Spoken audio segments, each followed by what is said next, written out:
6வது வசனம் வாசிங்க. அப்பொழுது ராகேல், தேவன் என் வழக்கை தீர்த்து என் சத்தத்தையும் கேட்டு எனக்கு ஒரு குமாரனை கொடுத்தார் என்று சொல்லி அவனுக்கு தான் என்று பெயரிட்டான். தான் யாரா இருந்தது? வழியில் கிடக்கும் சர்ப்பம், விரியன் அப்படின்னு பைபிள் சொல்லுது. கர்த்தர் கொடுத்ததை நீங்கள் வாங்கும் பொழுது அது ஆசீர்வாதமாக இருக்கும். கர்த்தர் கொடுக்கலையா, அதை வாங்கணும்னு நீங்க என்ன செய்யாதீங்க, குறுக்கு வழியில போகாதீங்க, எப்படியாவது வாங்கணும். சிலருக்குலாம் அப்படி ஒரு சுபாவம் இருக்கு. நான் ஒரு விஷயத்தை நான் உங்களுக்கு சொல்றேன், கவனிங்க. நான் தேவனை எனக்கு ஒரு இல்லை சொல்றேன் இத்தனோண்டு தெரிஞ்சுக்கிட்டேன்னு வச்சுக்கோங்களேன். அந்த தெரிஞ்சுக்கிட்டதில் நான் உங்களுக்கு சொல்றேன், நம்முடைய ஆண்டவர் வந்து தகப்பன். ஆண்டவர் யாரு? அவர் வந்து பொல்லாதலாகிய நீங்கள் உங்கள் பிள்ளைகளுக்கு நல்ல ஈவுகளை செய்யும் போது பரலோகத்தில் இருக்கிற பிதா செய்வது அதிக நிச்சயம் அல்லவா அப்படின்னு இருக்குது. கன்ஃபார்மா செய்வார். கன்ஃபார்மா. இளையகுமாரன் போய் அவங்க அப்பா கிட்ட சொத்தை கேட்கறானா? கேட்ட உடனே அவங்க அப்பா சொத்தை பிரிச்சு கொடுத்தாரா இல்லையா? லூக்கா 15 இருக்கு. பிரிச்சு கொடுத்தாரா இல்லையா?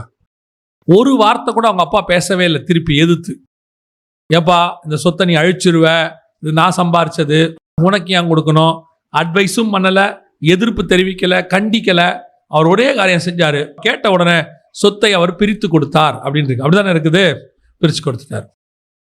இப்போ யோசிச்சு பாருங்க, அவன் சொத்தை அழிப்பான்னு தெரியும், அவன் கொண்டு நாசமா பண்ண போறான்னு தெரியும். ஏன்னா அவனுடைய சுபாவம் அப்பாவுக்கு நல்லாவே தெரியும். ஆனா அவங்ககிட்ட அதை பிரிச்சு கொடுக்குறார். ஏன் தெரியுமா? அவங்க அப்பா கிட்ட இப்போ ஒருவேளை அவன் பிரிச்சு கொடுக்காவிட்டா அவன் வாழ்நாளெல்லாம் என்ன சொல்லுவானா, எங்க அப்பா கொடுத்துருந்தாருன்னா நான் இந்நேரம் பெரிய ஆள் ஆகியிருப்பேன், பிஸ்னஸ்ல அப்படி ஆகியிருப்பேன், பிஸ்னஸ்ல இப்படி ஆகியிருப்பேன், என் வாழ்க்கையை எங்க அப்பா தான் கெடுத்தாம்பான். இப்போ அவங்க அப்பா அதை கொடுத்துட்டாரு. சரி கொடுத்துட்டீங்களே, அந்த சொத்து அழிஞ்சு போயிடுமே. அவங்க அப்பாவுடைய சுபாவம் என்ன தெரியுமா? சொத்து அழியிட்டோம், ஒரு நாள் என் பிள்ளைக்கு என் அன்பு புரியும். இந்த சொத்து என் பையனுக்கு அன்பை காட்டாது, ஆனால் என்னுடைய அன்பு என்னங்கிறது சொத்து போச்சுன்னா அவனுக்கு தெரிஞ்சுப்பான். அது சொத்து ஒரு போகணும் அவனுக்கு கண்டிப்பா தெரியும். இப்படிப்பட்ட தகப்பன் தான் உங்களுக்கும் எனக்கும் தகப்பனாக இருக்கிறார். நமக்கு அழியும் தெரிஞ்சாலும் கொடுக்கிற தேவன் தான்.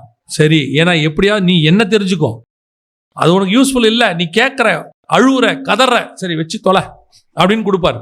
ஆனால் நாம் பல நேரத்தில் என்ன பண்ணுறோம் தெரியுமா? ஆண்டவர் நமக்கு கொடுக்க மாட்டேங்கிறாரு அப்படின்ட்டு ராங் ரூட்டில் போகிறோம், அல்லது லூப் லைன் எடுக்கிறோம். நான் சொல்கிறேன், தயவு செய்து விட்டுருங்க.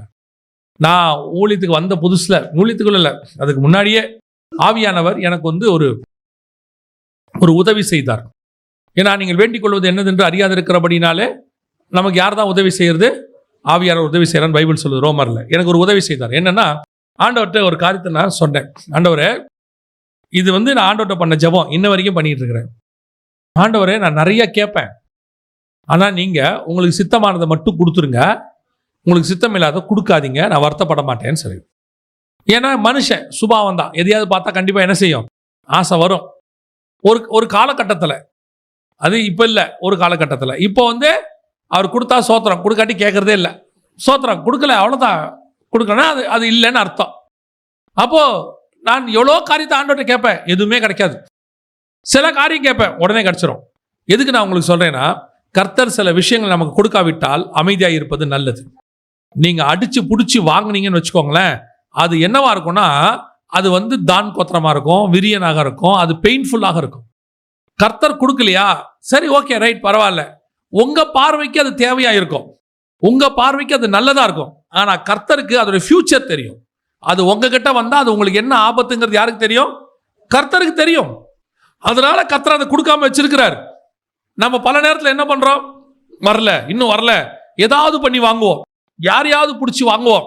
நேற்று கூட நான் சாட்சி சொன்னேன், எந்த ஒரு காரியமும் ஆண்டவர் கொடுக்கலையா அப்படியே வெயிட் விட்டுருங்க. உடனே போய் அந்த ஆளை பிடிச்சி வட்டிக்கு வாங்குறது, இந்த ஆளை பிடிச்சி வாங்குறது, அங்கே போய் ஒரு ஒரு ஒரு நான் வந்து நடந்ததை சொல்கிறேன். ஒரு பிள்ளைக்கு ஒரு நீட் எக்ஸாம் எழுதுனா பிள்ளை ஃபெயில் ஆயிடுச்சு. ஜபத்தோட தான் போகுது, எல்லாரும் ஜோம் பண்ணுறாங்க, எங்கிட்டையும் கூப்பிட்டு ஜோம் பண்ண சொன்னாங்க, நானும் ஜோம் பண்ண, ஃபெயில் ஆயிடுச்சு. அப்போது நல்ல சின்சியராக படிச்சுட்டு போச்சு. அப்போது நான் சொன்னேன், எப்பா ஃபெயிலே ஆகிட்டோம், நீ எதுக்கும் ஆல்டர்னேட்டாக ஒரு கோர்ஸ் என்ன செய்ய, படி, கர்த்தருக்கு சித்தமானா இது கிடைக்கட்டும், இல்லைன்னா ஜோம் பண்ணிட்டு ஒரு கோர்ஸ் எடு, லைஃப் வேஸ்ட்டாக போகாது, அதாவது வருஷம் வேஸ்ட்டாக போகாது அப்படின்னு சொன்னேன். அப்போது அந்த பிள்ளை இல்லை எனக்கு மெடிக்கல் தான் ஆண்டவர் என்ன அங்கதான் சேர்ப்பார் அப்படின்னு. 2வது தடவை எழுதுச்சு, 2வது தடவையும் ஃபெயில் ஆயிட்டு. இப்போ 2 வருஷம், இப்போ திருப்பி சொல்லுது இல்லை நான் எழுத போறேன். யோசிச்சு பாருங்க, உங்களுக்கு கொடுக்கணும்னு கர்த்தர் முடிவு பண்ணிட்டாரா? அதை தடுப்பவன் யார்? நீ சின்சியரா வேலை செஞ்சுட்ட, நீ நல்லா எழுதிட்ட, நீ நல்லா படிச்சுட்ட, அப்படியும் கிடைக்கல. சில நேரங்களில் கர்த்தர் சில காரியங்களை அடைத்து வைக்கிறார், வேண்டான்னு வைக்கிறார். சில ஊர்களுக்கு கர்த்தர் போக விடாம தடுக்கிறார். சிலலாம் வெளிநாட்டுக்கு போன தலையால தண்ணி குடிப்பான், கர்த்தர் விட மாட்டார். சிலர்லாம் ஒண்ணுமே இல்லாம போயிடுவான் வெளிநாட்டுக்கு. உங்களுக்கு என்ன தோணும் தெரியுமா? அந்த வயலாம் போயிட்டான், அவன்லாம் போயிட்டான், நம்மளெல்லாம் போக முடியல, அந்த ஏஜென்ட்டை பிடிப்போம், இந்த ஏஜென்ட்டை பிடிப்போம், அவங்ககிட்ட கொண்டு போய் காசை கொடுப்போம், மொத்தத்தையும் எடுத்துக்கிட்டு ஏஜென்ட் போயிடுவான் வெளிநாட்டுக்கு. இவர் போக வேண்டியது யார் போயிடுவா? ஏஜென்ட் போயிடுவான் வெளிநாட்டுக்கு. அப்புறமா வந்து சொல்றது, கர்த்தர் ஏன் தான் என் வாழ்க்கையில் அனுமதிக்கிறார்? உன்னை கர்த்தரா சொன்னார் ஏஜென்ட்டை கொடுக்க சொல்லி?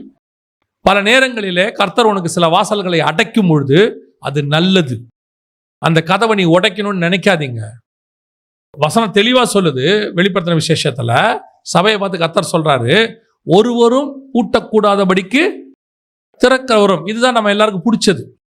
இதோ திறந்த வாசலை உனக்கு முன்பாக வைத்திருக்கிறேன். ஆனா திருப்பி அதோட அவர் நிறுத்தல, இன்னொன்னு சொல்றாரு, ஒருவரும் திறக்க கூடாதபடிக்கு பூட்டுகிறவரும். சில காரியங்களை கர்த்தர் பூட்டுகிறது நல்லது. சில காரியங்களை கர்த்தர் கொடுக்காமல் இருப்பது நல்லது. சில காரியங்கள் உன் வாழ்க்கையில கர்த்தர் அனுமதிக்காமல் இருப்பது நல்லது. அதுக்காகவும் நீங்கள் ஒரு காலத்துல கர்த்தர் ஸ்தோத்திரம் பண்ணுவீங்க. கர்த்தர்கிட்ட என்ன பண்ணுவீங்க? ஸ்தோத்திரம் பண்ணுவீங்க. ஏன் அப்படின்னு கேட்டா, கர்த்தர் நல்ல வேலை கொடுக்கல அப்படின்னு ஒரு இடத்துல நீங்க ஆண்டவர் ஸ்தோத்திரம் பண்ற காலம் ஒன்று வரும்.